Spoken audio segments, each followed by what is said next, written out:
तो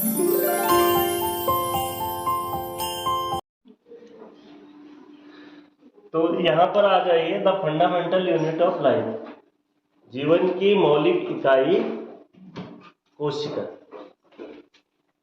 ठीक है, the cell is a functional and structural unit of life. ठीक है, तो बहुत सारे जीवों को आप यहाँ पर देख पा रहे हैं, देख पा रहे हो आप लोग, बहुत सारे जीवों को आप देख पा रहे होंगे यहाँ पर कि अलग अलग प्रकार से। यहाँ ये क्या है, प्लांट है, ये एनिमल है, एनिमल में भी कौन सा है, डायनासोरस है। ठीक है, ये क्या है, अमीबा है, एलिफेंट है। ठीक है, और अलग अलग प्रकार, ये समुद्री जीव यहाँ पे दिख रहा है आपको। ठीक है, यहाँ ह्यूमन बींग्स दिख रहे हैं। तो अलग अलग प्रकार के जीव आप लोगों को दिख रहे हैं। ठीक है, cell is the fundamental unit of life. Fundamental का मतलब मूलभूत, जहां से जीवन शुरू होता है। ठीक है, तो आप जैसे पृथ्वी की उत्पत्ति के बाद जीवन कैसे कैसे आया, इसके बाद बहुत सारी थ्योरीज है। सबसे पहले सूक्ष्म जीवों का उद्भव हुआ, धीरे धीरे वो सूक्ष्म जीव एक कोश के जीव बहुकोश के जीवों में परिवर्तित हुए, और अल्टीमेटली हम इंसान के रूप में आज दुनिया में एग्जिस्ट कर रहे हैं। तो यहाँ पे आप लोग देखेंगे कि नाना प्रकार के जीव है, यहाँ पर अलग अलग प्रकार के जीवधारी आपको दिख रहे हैं, दिख रहे हैं। तो शायद जब माइक्रोस्कोप की खोज नहीं हुई होती तो शायद हम कोशिका से भी क्या होते हैं, अनभिज्ञ होते। तो जैसे ही माइक्रोस्कोप की खोज हुई, ठीक है, उसके बाद किसकी खोज हुई, सेल की। तो सेल की जो खोज हुई है, तो यहाँ पर आप लोग देखेंगे the cell was discovered by Robert Hooke in 1965। इस बार 9th के पेपर में भी ये क्वेश्चन आया था कि कोशिका की खोज किसने और कब करी थी। तो इसका आंसर क्या था, बाय रॉबर्ट हुक in 1665। 1665 में रॉबर्ट हुक के द्वारा कोशिका की खोज की गई थी। ठीक है, तो इन 1665 Robert Hooke observed A slice of cork under A self made microscope. इन्होंने क्या करा, एक स्वयं के द्वारा एक माइक्रोस्कोप बना रखा था जो इन्होंने, इसके द्वारा कॉर्क की एक स्लाइस ली। ठीक है, और उसमें सबसे पहले कोशिकाओं को देखा, और वो कोशिकाएं कैसे दिख रही थी, यहाँ पे देखो, कैसे लग रहा आपको, ये मधुमक्खी के छत्ते की तरह साफ ऑब्जर्व हो रही है। तो इसमें क्या है, ये छोटे छोटे जो क्या है, छोटे छोटे जो ये बॉक्स टाइप के दिख रहे हैं, ये ही कोशिकाएं थी। इन्हीं को सेल कहा गया, इन्हीं को क्या कहा गया, सेल कहा गया। और जो कॉर्क कोशिकाओं में इन्होंने सेल देखी, वो डेड सेल थी। कैसी सेल थी, डेड सेल। कॉर्क आपको पता है डेड सेल से बनता है। ठीक है, तो वो सारी सेल्स क्या थी, डेड सेल्स थी। लेकिन कोशिका की खोज हो चुकी थी, और कोशिका की खोज होने के बाद बाकी के सारे जो अध्ययन है उसके बाद कोशिका पर किए गए। Cell is basic structural and functional unit of life.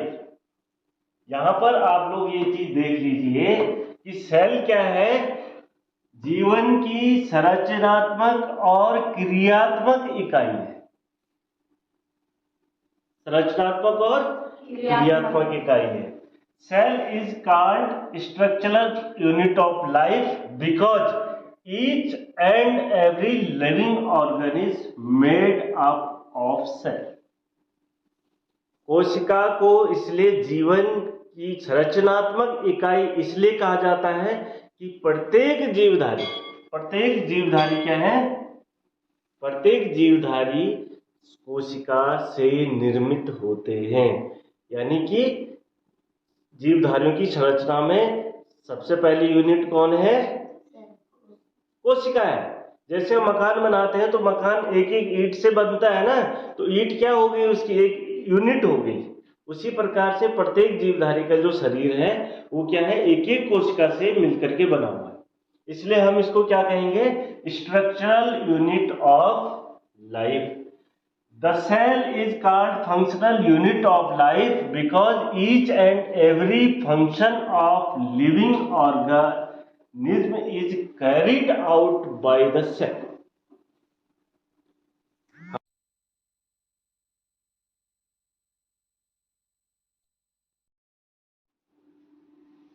Cell को स्ट्रक्चरल यूनिट क्यों कहा जाता है? क्योंकि प्रत्येक जीवधारी का शरीर कोशिका से निर्मित होता है। किससे निर्मित होता है? कोशिका से निर्मित होता है। और सेल को फंक्शनल यूनिट यानी कि क्रियात्मक इकाई, कौन सी इकाई? क्रियात्मक इकाई इसलिए कहा जाता है क्योंकि शरीर के जितने भी फंक्शन है, जो जीवधारी क्या है? जीवित है, उसके जितने भी क्रियाएं हैं वो कहाँ से होकर के संपन्न होती है? कोशिका से होकर के संपन्न होती है। यानी कि कोशिका में भी वो सारी क्रियाएं संपन्न हो रही है। तो माना डाइजेशन हो रहा तो उसमें एक सेल का भी रोल है। तो सेल से लेकर वो पूरा हमारा डाइजेस्टिव सिस्टम तक क्या कर रहा है? फंक्शन कर रहा है। और उस फंक्शन की जो बेसिक यूनिट है वो सेल है। तो इसलिए हम कोशिका की जो जब डेफिनेशन लिखते हैं तो क्या लिखते हैं? Cell is and functional unit of life. तो इसको आपने नोट करना है, सेल की जो परिभाषा है इसको नोट करिए। बताया कि किसी भी सेल का अध्ययन हम माइक्रोस्कोप के द्वारा करते हैं। किसके द्वारा करते हैं? माइक्रोस्कोप। अब जो प्याज हम डेली लाइफ में खाते हैं उसके जो छिलका होता है उसको जब हम माइक्रोस्कोप से देखते हैं, किससे देखते हैं? माइक्रोस्कोप से देखते हैं, तो उसमें कुछ इस तरह का स्ट्रक्चर हमें दिखाई देता है। तो इसमें क्या है?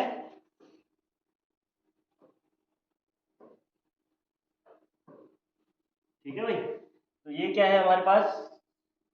जो ऑनियन है, प्याज है, ये प्याज की झिल्ली है, ठीक है। और ये इस झिल्ली की संरचना है जब हम इसको माइक्रोस्कोप से देखते हैं, ठीक है। जो झिल्ली हमें ट्रांसपेरेंट दिखती है, सामान्य अगर हम नेक्ट आई से देखते हैं तो हमें ट्रांसपेरेंट दिखती है, इस तरह का कुछ हमें दिखता नहीं है। लेकिन जैसे हम क्या है माइक्रोस्कोप से इसका अध्ययन करते हैं तो हमें इस तरह का क्या दिखता है? स्ट्रक्चर दिखता है। तो ये सारी क्या है? ये सब सेल है, कोशिकाएं हैं। क्या है सारी? और ये सेंटर में क्या दिख रहा है? केंद्रक। क्या दिख रहा है भाई? केंद्रक। Human cheek peels as seen under a microscope. जब हम ह्यूमन चीक्स की क्या लेते हैं? बाहरी झिल्ली लेते हैं, उसका माइक्रोस्कोपिक जब हम अध्ययन करते हैं तो कुछ इस तरह का स्ट्रक्चर हमें दिखता है। ये सारे आपके प्रैक्टिकल में होने हैं, ठीक है भाई। आगे बात समझ में। अब हम बात करते हैं कि सेल के आधार पर जो जीवधारी है उसको हम किस तरह से डिवाइड करते हैं। तो सबसे पहले आ जाइए यहाँ पर यूनिसेलुलर ऑर्गेनिज्म। यूनिसेलुलर ऑर्गेनिज्म, एक कोशिकीय जीव। एक कोशिका मतलब एक कोशिका है जिनके शरीर में, उन्हें हम एक कोशिका, जिनके शरीर का सारी क्रियाएं क्या है? एक कोशिका में सारी क्रियाएं क्या, जिनका जीवन काल सारी एक कोशिका में सीमित रहता है, उसे हम एक कोशिकीय जीव कहते हैं। तो क्या है? Organism made of only one cell. सिर्फ एक कोशिका से जिन जीवों का शरीर बना होता है उन्हें यूनिसेलुलर ऑर्गेनिज्म कहा जाता है। तो इसमें लिख लीजिए आप, एक कोशिकीय जीव, ठीक है। तुरंत लिखना है आपने, जैसे जैसे मैं पढ़ा रहा हूँ वैसे वैसे रफ में लिखते जाइए आप लोग। यूनिसेलुलर सर ने कहा, और यूनिसेलुलर में कौन कौन से एग्जाम्पल सर दे रहे हैं, तो आप लोगों को क्या करना है? ये राइट डाउन कर लेना है। तो वे सभी जीव जिनका शरीर क्या होता है? एक कोशिका से बना होता है। कितनी कोशिका से बना होता है? एक कोशिका से बना होता है। उन सभी जीवों को एक कोशिकीय जीव कहा जाता है। अमीबा और पैरामीशियम यहाँ पर एग्जाम्पल है, अमीबा और पैरामीशियम। क्या आपको कोई और एग्जाम्पल पता है? गलत, हाइड्रा एक कोशिकीय नहीं, अभी पढ़ेंगे उसके बारे में, ठीक है। तो आपने युगलीना के बारे में पढ़ा होगा। किसके बारे में पढ़ा? युगलीना, ठीक है। एक क्वेश्चन और आता है कि जो मलेरिया है, कौन सा रोग है? मलेरिया है, वो किस कारण होता है? तो आप कहते हैं मादा एनाफिलीज के कारण होता है। मादा एनाफिलीज मलेरिया का जो वेक्टर है, कारक है, उसकी वाहक होती है सिर्फ। क्या होती है? वाहक। मच्छर के काटने से नहीं होता, बल्कि उसका एक वेक्टर है जिसको कहा जाता है प्लाज्मोडियम। जिसको क्या कहा जाता है? प्लाज्मोडियम। इसकी भी 4 स्पीसीज है, प्लाज्मोडियम फाल्सिपेरम, ओवेल, मलेर। ठीक है, कितनी स्पीसीज है इसकी? प्लाज्मोडियम की। और प्लाज्मोडियम में इसलिए यहाँ पे कह रहा हूँ, प्लाज्मोडियम भी क्या है? एक कोशिकीय जीव है। क्या है? एक कोशिकीय, यूनिसेलुलर ऑर्गेनिज्म है। ऐसा ऑर्गेनिज्म है, यूनिसेलुलर ऑर्गेनिज्म है प्लाज्मोडियम। प्लाज्मोडियम क्या है? एक यूनिसेलुलर ऑर्गेनिज्म है। तो अब अगर आपको कोई पूछता है कि मलेरिया क्यों होता है? प्लाज्मोडियम के कारण। किसके कारण होता है? प्लाज्मोडियम के कारण। और मादा एनाफिलीज क्या होती है? उसकी वाहक होती है।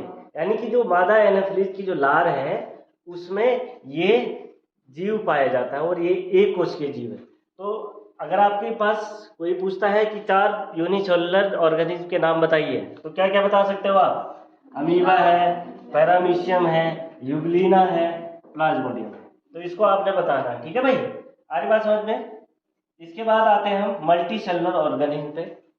नाम से ही स्पष्ट है, बहुकोशिकीय जीव। ठीक है, तो इसमें आप लिख लीजिए बहुकोशिकीय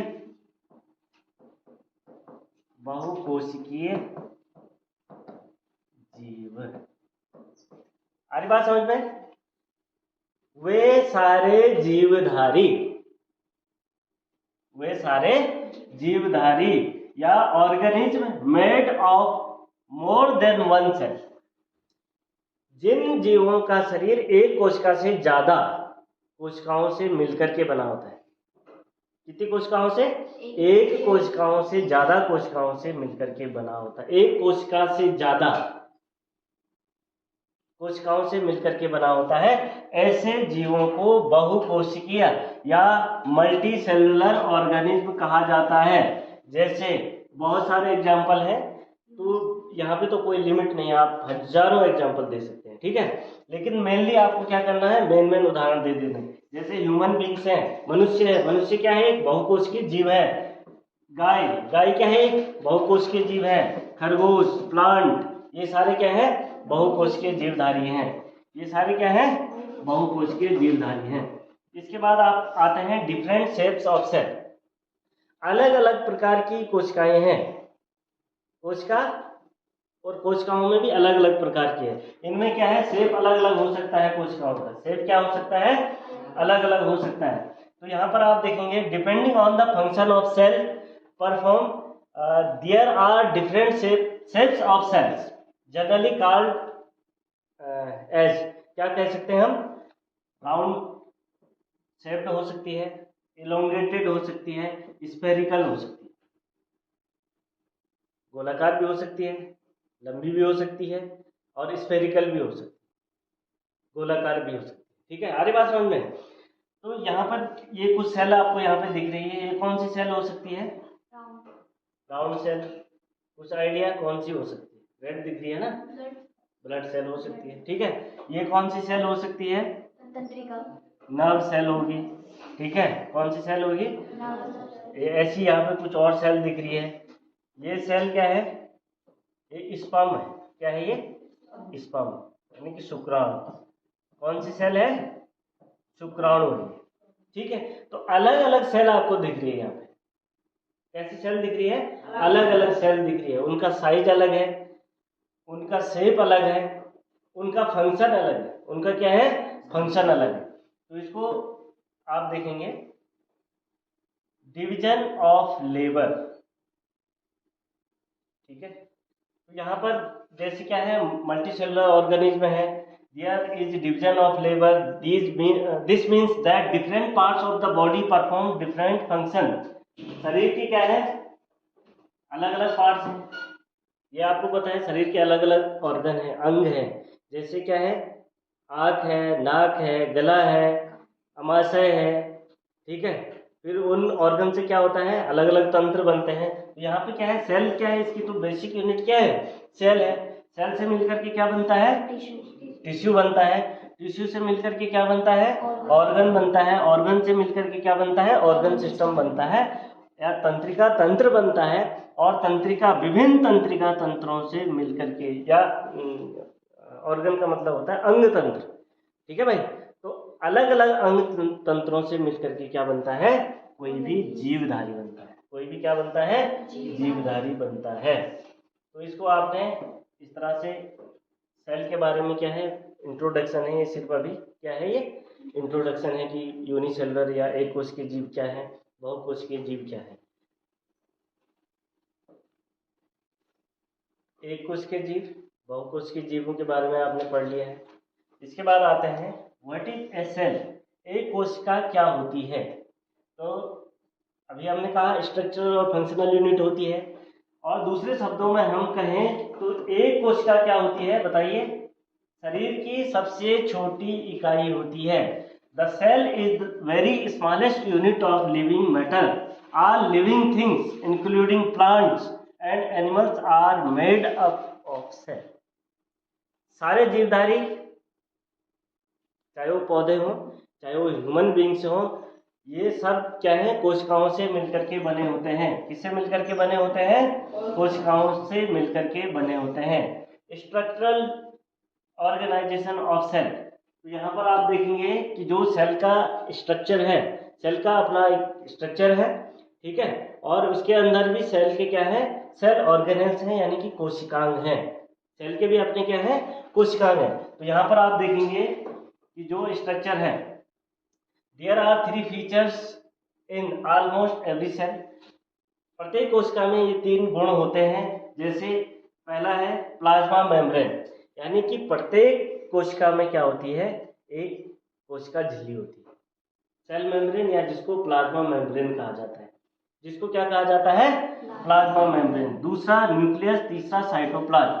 कोशिका द्रव, ये आप देख रहे होंगे, इसमें एक फ्लूइड भरा हुआ है, भरा हुआ है, ये फ्लूइड दिख रहा है आपको, ये फ्लूइड भरा हुआ है, और इसके अंदर ये बाहर तो ये मेम्ब्रेन होगी। तो ये फ्लूइड क्या है? एक बाउंड्री के अंदर है, उस बाउंड्री को कहा जाता है कोशिका झिल्ली। क्या कहा जाता है उसको? कोशिका झिल्ली। तो कोशिका झिल्ली के अंदर क्या है बताइए? कोशिका झिल्ली के अंदर है साइटोप्लाज्म, और साइटोप्लाज्म के अंदर जो सबसे महत्वपूर्ण पार्ट होता है कोशिका का, वो होता है केंद्रक, ठीक है। वो क्या होता है? केंद्रक। तो ये मेन पार्ट है 3, क्या क्या? कोशिका झिल्ली या प्लाज्मा मेम्ब्रेन, दूसरा क्या हो गया? न्यूक्लियस, और तीसरा कोशिका द्रव्य साइटोप्लाज्म। ये लगभग सारी कोशिकाओं में उपस्थित होता है। लगभग क्या होता है? सारी कोशिकाओं में उपस्थित होता है। इसके बाद आते हैं हम सेल मेम्ब्रेन। तो सेल मेम्ब्रेन क्या है, इसके बारे में जान लीजिए। जो सेल मेम्ब्रेन है वो found in both animal and plant cell.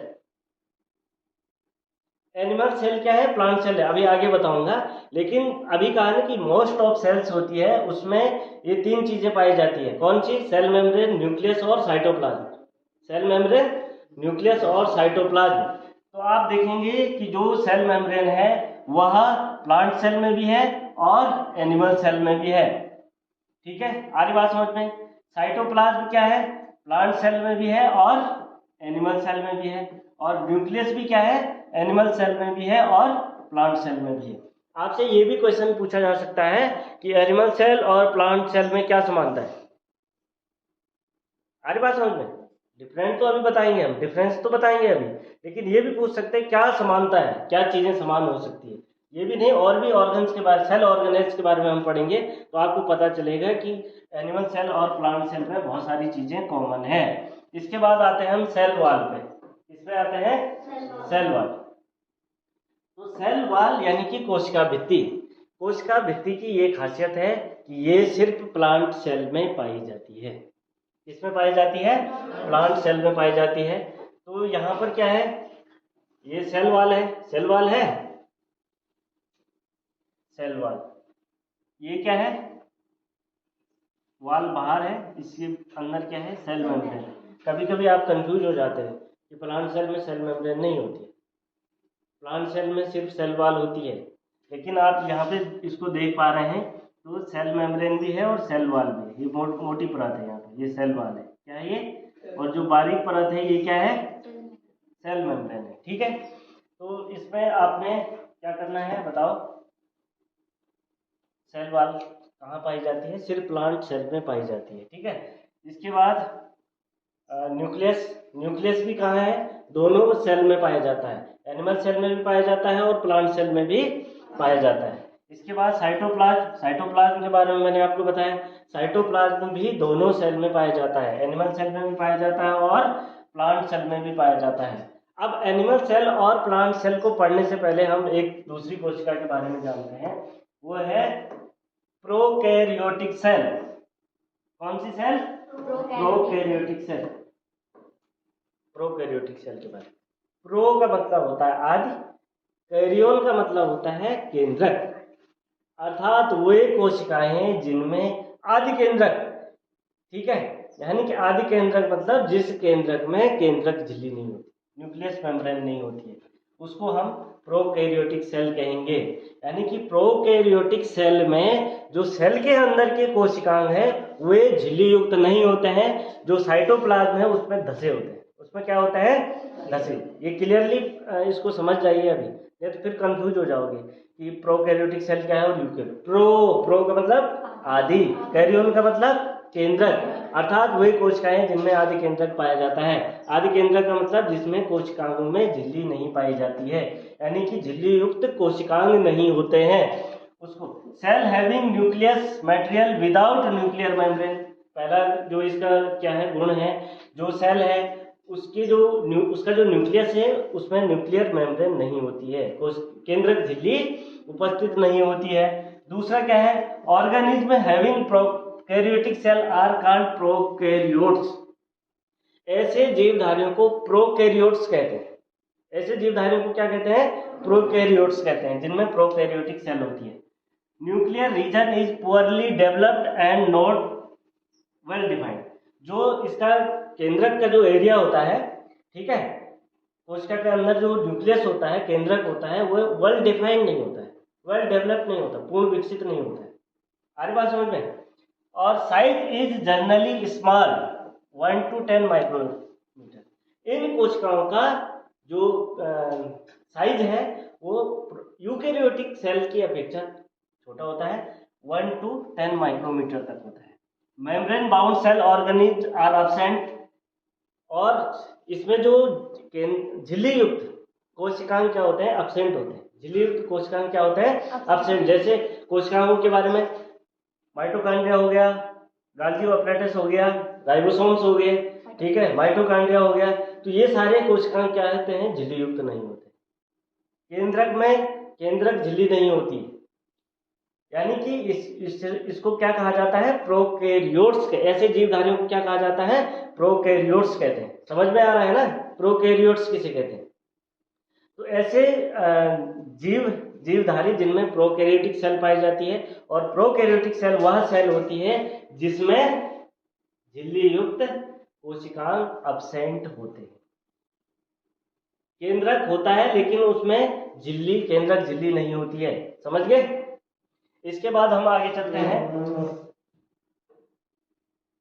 Prokaryotic cell का यहाँ पर उदाहरण क्या दिया था हमने, बैक्टीरिया दिया था, वायरसेस दिए थे, ठीक है। तो बैक्टीरिया और वायरस का जब आप क्या करेंगे, ये देखेंगे, ये दिख रहा है आपको,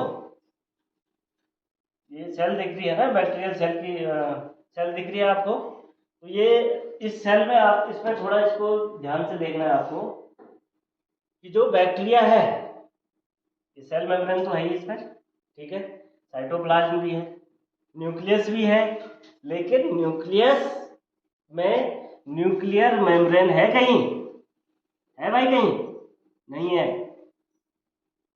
और न्यूक्लियस साइटोप्लाज्म में धसा। ये क्या हो गई, प्रोकैरियोटिक कोशिका हो गई।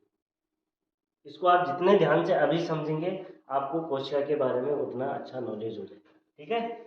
आगे बात समझ में। अब आते हैं हम यूकैरियोटिक सेल में। यू का मतलब होता है आवरण और कैरियोन का मतलब होता है केंद्रक। आवरण युक्त केंद्रक जिन कोशिकाओं में पाया जाता है, ऐसी कोशिकाओं को यूकैरियोटिक सेल कहा जाता है। कौन सी सेल कहा जाता है भाई? यूकेरियोटिक सेल कहा जाता है। कौन सी कोशिकाएं? यूकेरियोटिक कोशिकाएं कहा जाता है। आवरण युक्त केंद्रक जिसमें होता है। अभी इससे पहले हमने प्रोकैरियोटिक कोशिका के बारे में पढ़ा। प्रोकैरियोटिक कोशिका में आवरण युक्त केंद्रक नहीं था। आवरण की बात हो रही है ना, आवरण याद रखना कि प्रोकैरियोटिक सेल में आवरण युक्त कोशिकांग नहीं है और यूकेरियोटिक कोशिकाओं में आवरण युक्त कोशिकांग है, ये याद रखना आपने। तो इस ऐसी जो सेल्स होती है, cell having nuclear material with nuclear membrane, जितने भी इसमें न्यूक्लियर का मतलब होता है केंद्रक। केंद्रक जो द्रव्य होता है वो एक वेल डिफाइंड होता है, यानी कि एक बाउंड्री के अंदर होता है, जिसको न्यूक्लियर मेम्ब्रेन कहा जाता है। जिसको क्या कहा जाता है? न्यूक्लियर मेम्ब्रेन कहा जाता है। Organism having eukaryotic cells are called eukaryotes, और इन सभी जीवधारियों को यूकेरियोट्स कहा जाता है जिनमें यूकेरियोटिक कोशिका पाई जाती है, या जिनका शरीर यूकेरियोटिक कोशिका से मिलकर के बना होता है। Nuclear region is well developed and well defined. जो न्यूक्लियर रीजन है वो क्या होता है? वेल डेवलप्ड होता है, वेल डिफाइंड होता है, विकसित होता है। आ रही बात समझ में? और इसके बाद membrane bound cell organism are present, जिसको मैं बार बार कह रहा हूँ, जो केंद्रक झिल्ली हुआ या जितने भी कोशिकांग हैं, ठीक है, सारे कोशिकांग क्या होते हैं? मेम्ब्रेन बाउंड होते हैं, यानी कि उनमें झिल्लियां उपस्थित होती है। तो ऐसी कोशिकाओं को यूकेरियोटिक कोशिका कहा जाता है। उदाहरण के लिए जंतु और वनस्पति कोशिका। उदाहरण के लिए क्या कहा मैंने? जंतु और वनस्पति कोशिका। तो अब आप लोगों को कुछ समझ में आ रहा है? जंतु और वनस्पति क्या है? प्रोकैरियोटिक है या यूकेरियोटिक है? बताओ भाई, प्रोकैरियोटिक है या यूकेरियोटिक है? यूकेरियोटिक है, यूकेरियोट्स है। क्लियर हो गया? सिर्फ जो वायरस और बैक्टीरिया मैंने आपको कहा, ये क्या है? प्रोकैरियोट्स है, या इनमें क्या पाई जाती है? प्रोकैरियोटिक सेल होती है। और यहाँ पे आपको ये बिल्कुल समझना है कि जो यूकेरियोट्स हैं, सारे जीव जंतु, कौन से वाले? जैसे एनिमल हो गया और प्लांट हो गए, वो सारे यूकेरियोटिक सेल से बने हुए हैं। यहाँ पे बिल्कुल कंफ्यूज नहीं होना है। अगर आपको कहेंगे कि सर आप तो प्रोकैरियोटिक यूकेरियोटिक सेल कह रहे हैं, लेकिन एनिमल सेल और प्लांट सेल क्या हुआ, इसके बारे में ये किस में आएंगे फिर? तो आपको ये क्लियर हो गया, आपने ये देख लिया कि जो एनिमल सेल है, प्लांट सेल है, सभी में जो कोशिकाएं हैं वो झिल्ली युक्त होते हैं, चाहे वो सेल वाल हो, चाहे वो सेल मेम्ब्रेन हो, माइटोकॉन्ड्रिया हो, गाल्गी एपरेटस हो, न्यूक्लियस हो, सारे क्या है? वेल डिफाइंड है और मेम्ब्रेनस है। तो ये क्लियर हो गया आपको। जो यूकेरियोटिक सेल है, कौन से हैं? यूकेरियोट्स है। क्या है? यूकेरियोट्स। इनमें कौन कौन से आएंगे? एनिमल्स और प्लांट्स आएंगे। कौन से जीवधारी आएंगे? एनिमल्स और प्लांट्स, यानी कि लगभग जो सारे क्या है? बहुकोशिकीय जीव हैं, ठीक है, वो सारे किस में आएंगे? यूकेरियोटिक यानी यूकेरियोट्स में आएंगे। ठीक है, अब बात करते हैं हम सेल ऑर्गेनेल्स के बारे में, कोशिकांगों के बारे में। कोशिका तो खुद एक क्या है? सेल है। कोशिकांग, कोशिका तो एक अपने आप में एक यूनिट है, इसके अंदर भी सब यूनिट्स हैं। जिन सब यूनिट्स को कहा जाता है, क्या कहा जाता है? कोशिकांग, सेल ऑर्गेनेल्स। क्या कहा जाता है? Cell organelles. तो इसमें सबसे पहले आते हैं हम endoplasmic reticulum, Golgi apparatus, lysosome. Lysosome से याद आ रहा कुछ? क्या है लाइसोसोम? हाँ, कोशिका की आत्मघाती थैली। वैक्यूल्स, वैक्यूल्स के बारे में, रिक्तिका जिसको कहा जाता है। तो इन सब के बारे में हम इसमें पढ़ेंगे। तो आते हैं हम एंडोप्लाज्मिक रेटिकुलम के बारे में पढ़ते हैं। जो एंडोप्लाज्मिक रेटिकुलम है, ये क्या होता है? Large network of membrane bound tubes and sheets, two types of endoplasm. जो लार्ज नंबर्स ऑफ ट्यूब्स हैं और सीट्स हैं कोशिका के अंदर, ठीक है, बहुत सारी नंबर्स में पाए जाते हैं, इन्हें एंडोप्लाज्मिक रेटिकुलम कहा जाता है। क्या कहा जाता है? Endoplasmic reticulum. ये दो प्रकार की होती है, एक रफ होती है, ठीक है, तो जो रफ होती है यानी खुरदुरी जो एंडोप्लाज्मिक रेटिकुलम है या अंतर्द्रव्यी जालिका है, अगर रफ है तो साइट ऑफ प्रोटीन सिंथेसिस, इनमें क्या होता है? प्रोटीन सिंथेसिस होता है। रफ जो साइट होती है, are present on its surface. Protein synthesis के लिए जो रफ स्पॉट होते हैं किस पे, एंडोप्लाज्मिक रेटिकुलम पर, वहां पर प्रोटीन सिंथेसिस होता है, प्रोटीन का संश्लेषण होता है, ये ध्यान रखना है आपने। तो एंडोप्लाज्मिक रेटिकुलम का अगर वर्क आपको बताना है तो पहला वर्क क्या हो गया, प्रोटीन सिंथेसिस, प्रोटीन का संश्लेषण, किसका संश्लेषण, प्रोटीन। इसके बाद आते हैं हम स्मूथ एंडोप्लाज्मिक रेटिकुलम, यानी कि जिसका सरफेस क्या होता है, स्मूथ होता है। कैसा होता है, स्मूथ होता है। Helps in the manufacture of fat molecule, यानी कि वसा के जो मॉलिक्यूल है उसको बनाने में हेल्प करती है, वसा के मॉलिक्यूल को बनाने में क्या करती है, हेल्प करती है। Endoplasmic reticulum serve as channel for the transport of material. Channel यानी कि जैसे रेलगाड़ी जाएगी तो एक पटरी के ऊपर जाएगी ना, तो रेलगाड़ी के लिए रास्ता कौन दे रहा है, पटरी। ऐसी शरीर की जो कोशिकाएं हैं, कोशिकाओं के अंदर जो मटेरियल है, यानी कि क्या है मटेरियल, मतलब वो फूड मटेरियल हो सकता है, न्यूट्रिएंट हो सकते हैं, उनके ट्रांसपोर्ट के लिए एक नेटवर्क या चैनल प्रदान करता है कौन, एंडोप्लाज्मिक रेटिकुलम। पहला काम प्रोटीन सिंथेसिस, दूसरा काम जो वसा के अणु हैं, ठीक है, इसका निर्माण, और तीसरा काम है क्या, कोशिका के अंदर जो मटेरियल है यानी कि पदार्थ है उसका ट्रांसपोर्ट करने के लिए एक चैनल प्रदान, रास्ता प्रदान करना। क्या प्रदान करना, क्या प्रदान करना भाई, रास्ता, ठीक है। Function as a cytoplasmic framework providing surface for some biochemical reaction. बहुत सारी जो कुछ जो बायोकेमिकल यानी कि जैव रासायनिक अभिक्रियाएं जहां पर संपादित होती है उसके लिए फ्रेमवर्क और सरफेस प्रोवाइड करना, ये एंडोप्लाज्मिक रेटिकुलम का काम है। और जो स्मूथ एंडोप्लाज्मिक, जिसको SER कहा जाता है, जिसको क्या कहा जाता है, SER, यानी कि smooth endoplasmic reticulum detoxify many drugs and poison in liver cells of vertebrate. Vertebrate यानी कि जिसमें वर्टिब्री पाई जाती है, कशेरुकदंड, स्पाइनल कॉर्ड है ना, कशेरुकदंड पाया जाता है, ऐसे जीवों को वर्टिब्रेट कहा जाता है। क्या कहा जाता है, वर्टिब्रेट कहा जाता है। तो जो SER है यानी कि स्मूथ एंडोप्लाज्मिक रेटिकुलम है, जो लीवर कोशिकाओं में बहुत सारे क्या है, जो ड्रग्स हैं, जिनके ड्रग्स साइड इफेक्ट भी होते हैं ना हमारे शरीर में, तो ड्रग्स है और जो पॉइजनस है चीजें लिवर में या हमारे शरीर में प्रवेश कर जाती है, उसको डिटॉक्स करती है, डिटॉक्सिफाई करने का काम भी करती है। तो ये एंडोप्लाज्मिक रेटिकुलम का काम हो गया भाई, किसका काम हो गया, एंडोप्लाज्मिक रेटिकुलम। तो ये आपके पास क्या है, एक सेल है, ठीक है भाई, सेल है ना। तो ये यहाँ पर आपको क्या दिख रहा है, एंडोप्लाज्मिक रेटिकुलम, ये है ना, ये रफ सरफेस वाला है। इस रफ सरफेस में क्या होता है, प्रोटीन का सिंथेसिस होता है। इसका सिंथेसिस होता है प्रोटीन का, ठीक है। ये स्मूथ वाला है, इसका सरफेस क्या है, स्मूथ है, इसका सरफेस क्या है, स्मूथ है। और ऐसे क्या है, ये जो मटेरियल होता है कोशिका के अंदर, उसके लिए क्या चैनल प्रदान करता है, क्या प्रदान करता है, चैनल प्रदान करता है। तो एंडोप्लाज्मिक रेटिकुलम के बारे में समझ में आ गया। आगे बढ़ा जाए, बढ़ा जाए आगे, तो चलते हैं। अब बात करते हैं cross section of an animal cell. जो ये क्या है, एक एनिमल सेल है, ठीक है, ऊपर क्या थी, प्लांट सेल है। तो इसमें बहुत सारी कोशिकाएं हैं, ठीक है। इन कोशिकाओं को हम अलग अलग तरीके से पढ़ रहे हैं, तो अभी थोड़ा सा इसको आगे देख लीजिए, उसके बाद देखें।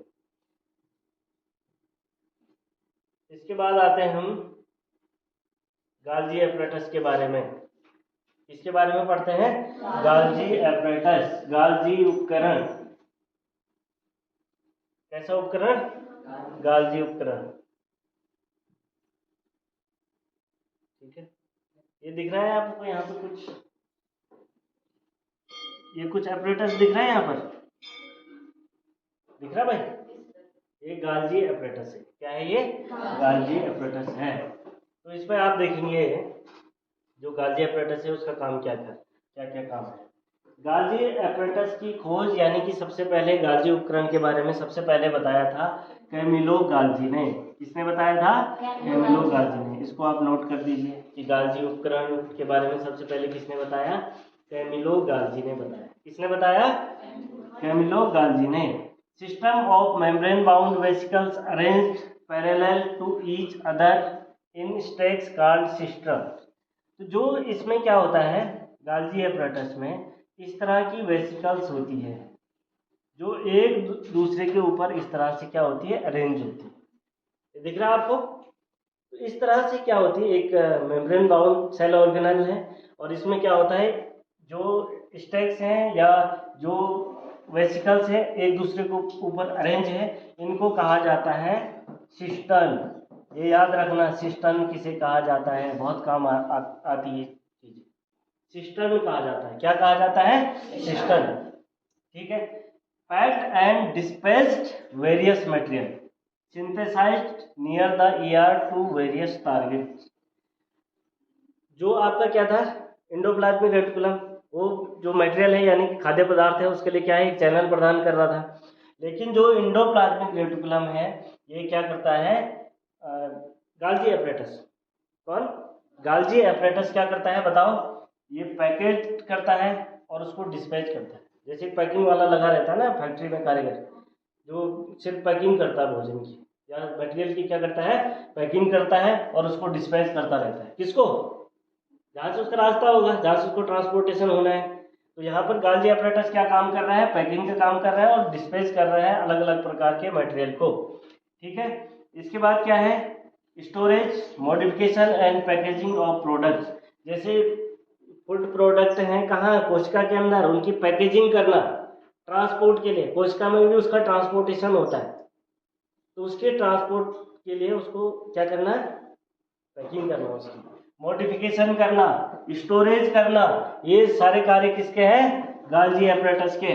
Involve in the formation of lysosome, lysosome के निर्माण में भी यह अपनी भूमिका अदा करता है। कौन? Golgi apparatus.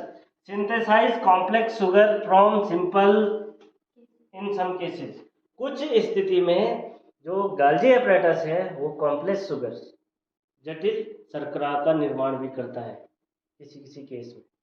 तो ये हो गया आपका गाल्जी एपरेटस के काम हो गए। किसके काम हो गए? गाल्जी। तो ये दिख रहे होंगे, इस पे क्लियरली नहीं दिखाया गया, तो जिस तरह से मैं बना रहा था ना इस तरह से, तो इस तरह से इसका स्ट्रक्चर होता है। ठीक है भाई। अब आते हैं हम लाइसोसोम पे, लेकिन इसको हम क्या करेंगे, आज ही पढ़ना है या कल पढ़ाएं? कल पढ़ेंगे। ठीक है।